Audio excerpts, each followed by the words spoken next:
Bonjour à tous et bienvenue dans cette nouvelle vidéo de votre podcast Le Pharmapreneur et plus particulièrement dans cette série de vidéos du quotidien d'un pharmacien, vidéo dans lequel je te parle de mon quotidien en tant que pharmacien titulaire au sein de la pharmacie du Manoir.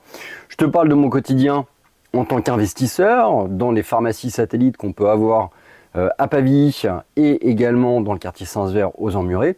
Je te parle de mon quotidien de pharmacien associé avec d'autres pharmaciens dans notre groupe de rétro, avec lesquels nous travaillons un certain nombre de laboratoires en direct et avec lesquels nous échangeons. Bref, je te parle aussi de mes interactions avec les délégués commerciaux, avec mes collègues de la pharmacie. Je t'expose mes problématiques, je t'expose aussi mes solutions. Le but, échanger, faire vivre notre quotidien pharmaceutique et progresser ensemble pour améliorer notre manière de travailler. Alors, qu'est-ce qui s'est passé cette semaine? Déjà, le fait notable pour nous, au niveau du manoir, c'est que tout simplement, en fait, c'est les vacances scolaires. Alors, qui dit vacances scolaires, dit sur Isnoville, moins de patients, parce que j'ai beaucoup de patients qui partent en vacances, mais également moins de médecins, parce que j'ai aussi pas mal de médecins qui partent en vacances, mais aussi moins de personnes dans mon équipe, en l'occurrence 4 personnes en moins au sein de mon équipe, ce qui fait grosso modo un tiers de moins par rapport à mon effectif courant, je dirais. Et donc, bon an, mal an, moins de personnes, mais moins de médecins, mais aussi moins d'équipes, ça fait que finalement, on se retrouve malgré tout assez occupé durant cette première semaine de vacances. Alors, pas de rendez-vous commerciaux, en tout cas rien d'établi, parce que tout simplement, on avait fait en sorte, compte tenu du tiers manquant dans notre équipe, d'être relativement peu sollicité par les démarchages extérieurs. Ceci étant, il n'empêche qu'on est parfois obligé de passer quelques petites commandes pour réassortir la pharmacie, ça c'est plutôt assez normal, mais rien qui exige des rencontres avec les représentants. Alors qu'est-ce que j'ai fait durant cette semaine? La thématique globale, je dirais que c'était plutôt organisation, gestion structurelle de la pharmacie. Lundi, arrivé tôt, bien évidemment, pour faire les réceptions de commandes. L'idée, c'était d'arriver tôt de façon à pouvoir, je dirais, libérer du temps personnel pour tout ce qui était gestion, tout simplement du comptoir qui était bien évidemment la priorité. Alors très rapidement, comme je n'ai pas d'apprenti préparateur, on délègue une personne qui va gérer le back-office, donc toute la logistique, réception de commandes, rangement des commandes, que ce soit en zone basse ou que ce soit au niveau de notre étage. Et on identifie également un pôle qui va être responsable de la gestion du front office. Les règles sont fixées très rapidement. Alors moi j'aime bien cette organisation un peu militaire, c'est-à-dire qu'on fixe qui fait quoi, quelle période, quels sont les objectifs, s'il y a des livraisons, jusqu'à quelle heure on peut faire des livraisons et à partir de quelle heure en fait c'est reporté à la journée d'après. Bref, une organisation assez millimétrée, limite militaire, avec aussi une très bonne gestion du back-off de façon à avoir un back-off toujours extrêmement fluide pour pas qu'on navigue dans les cartonnages parce que malgré tout, ça a beau être les vacances, on reçoit un certain nombre de commandes. Donc, réception des commandes SERP très rapidement, après c'est du positionnement comptoir, c'est du rangement. J'en ai profité également, j'ai eu un appel de 2 jeunes pharmaciens qui cherchent à s'installer dans la région des Alpes et donc je leur ai envoyé pas mal de messages vocaux pour leur donner des pistes de réflexion. La journée du lundi, au-delà des commandes et du comptoir, donc ça a été de l'organisation logistique. Ça a été le fait de terminer, d'organiser également mes catalogues labos. J'en ai profité pour continuer également la récupération des éléments d'audit pour le grossiste répartiteur et j'ai continué à faire mes calculs en ce qui concerne le laboratoire, notre laboratoire de générique Biogarant. Une journée qui se passe plutôt bien, sans incident notable, avec une très bonne logistique, une très bonne équipe aussi, des Spartiates tout simplement, et lorsque tout le monde est focus avec des objectifs extrêmement bien ciblés, force est de constater que tout se passe très bien. Fin de journée, une petite course à pied, histoire de se vider la tête.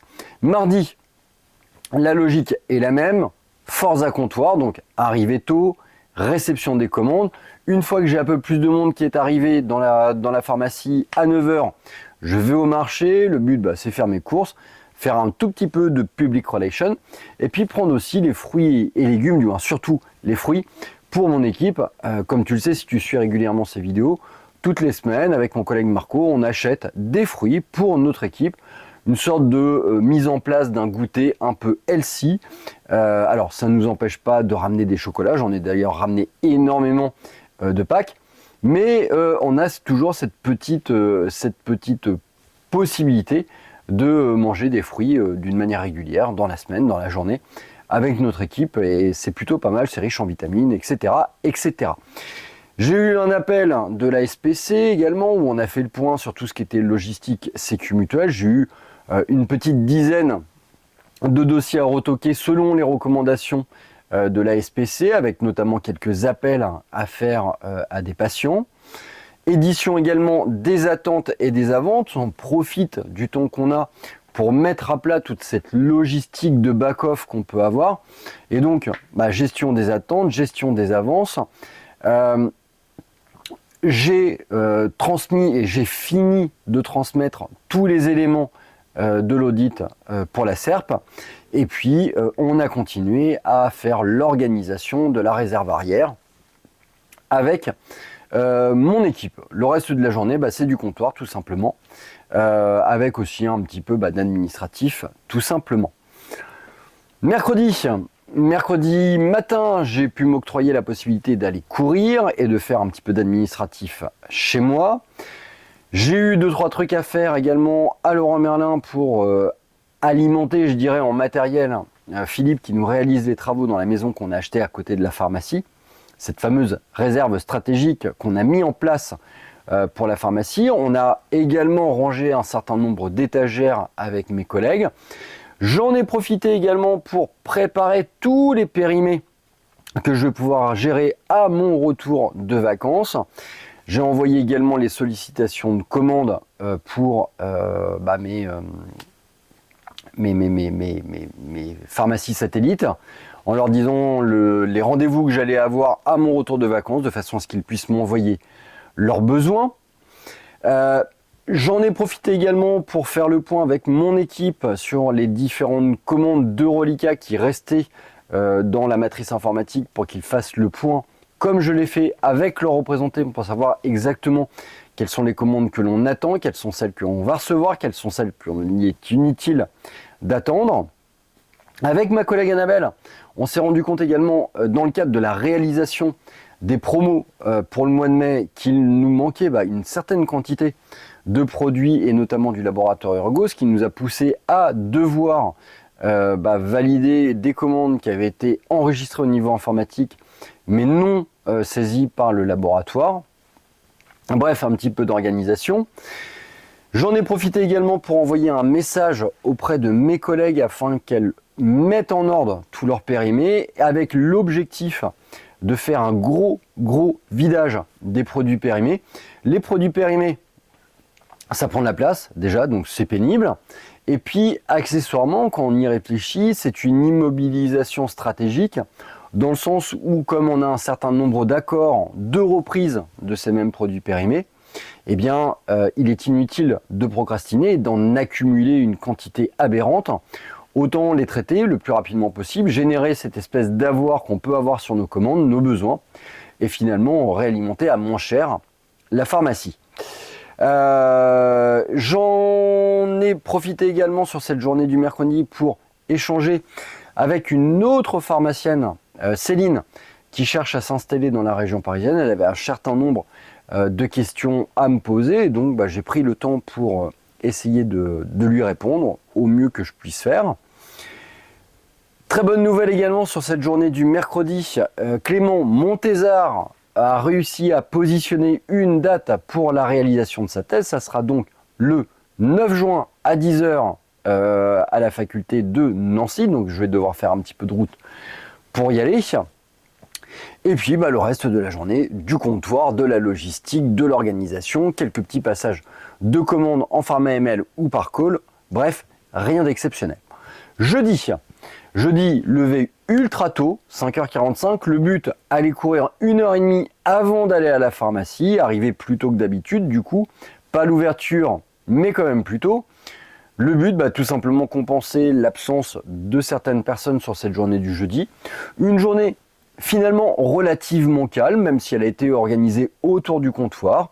On a continué à avancer au niveau des commandes. J'en ai profité pour faire, à la suite de la réalisation des affiches de promo par ma collègue Annabelle, les publications sur nos réseaux sociaux, la préparation des vidéos qui vont être diffusées sur nos écrans dans l'espace de vente. Mathilde a également géré les anticipeurs d'eau, tout simplement pour cette période de vacances, de façon à pouvoir faire en sorte que tout soit fait en temps et en heure. Et puis le reste de la journée a tourné autour du comptoir, de la délivrance, du souci logistique, de la finalisation, du rangement de la pharmacie. Mon collègue Marc-Antoine étant en vacances, je lui ai fait également un point sur tout ce qui s'était passé durant la semaine, les rendez-vous à projeter, les validations notamment de la création d'un compte avec le Crédit Agricole et la non-réponse des personnes de la caisse d'épargne. Je l'ai également tenu au courant de notre discussion un peu globale avec le laboratoire Biogarant et avec mon groupement Unifarm. Comme tu le sais, si tu suis ces vidéos, en ce moment je suis dans une phase de discussion avec le laboratoire Biogarant. Je suis soutenu, épaulé par Jonathan Baerel, le directeur régional, qui malheureusement se retrouve relativement limité par la transmission d'un certain nombre de documents par le laboratoire Biogarant. Alors Jonathan fait un maximum, mais force est de constater qu'au-dessus ça ne suit pas, et j'aimerais en fait avoir le soutien de la part de mon groupement Unifarm sur cet incident, pas pour faire pression sur Jonathan, parce que Jonathan, à son niveau, il me semble qu'il fait le nécessaire, mais auprès de Biogarant tout simplement. On verra pour les prochains jours, prochaines semaines. L'objectif, c'est tout simplement de clôturer, je dirais, 2025, d'arriver sur quelque chose de raccord en termes de chiffres présentés par Biogarant et ceux que moi j'ai dans ma matrice, et puis également avoir un certain nombre d'éléments rassurants sur la politique commerciale, sur l'organisation commerciale du laboratoire Biogarant, notamment sur la réalisation de ce premier semestre 2026, parce que pour le moment, force est de constater qu'il y a des retards de paiement, il y a des petits couacs. Alors, je ne doute pas de la volonté du laboratoire Biogarant d'aplanir ça le plus rapidement possible, mais force est de constater que, d'un point de vue trésorerie, ça commence à être un petit peu dur pour certaines pharmacies de mon groupe, et je me dois de les protéger, de les défendre, en tout cas de les représenter. Voilà. Du coup, donc voilà, une grosse présentation auprès de mon collègue Marc-Antoine, façon à ce que lui, lorsqu'il va revenir de vacances, il ait toutes les données pour pouvoir reprendre la pharmacie du mieux possible. Voilà. Donc c'est ça, un petit peu une semaine de vacances à la pharmacie du Manoir. Tu le vois, beaucoup d'organisation, on essaie de tout remettre bien à plat, de façon à ce que à la rentrée, ça reparte du feu de Dieu, et avec notamment beaucoup de rendez-vous qui sont d'ores et déjà programmés.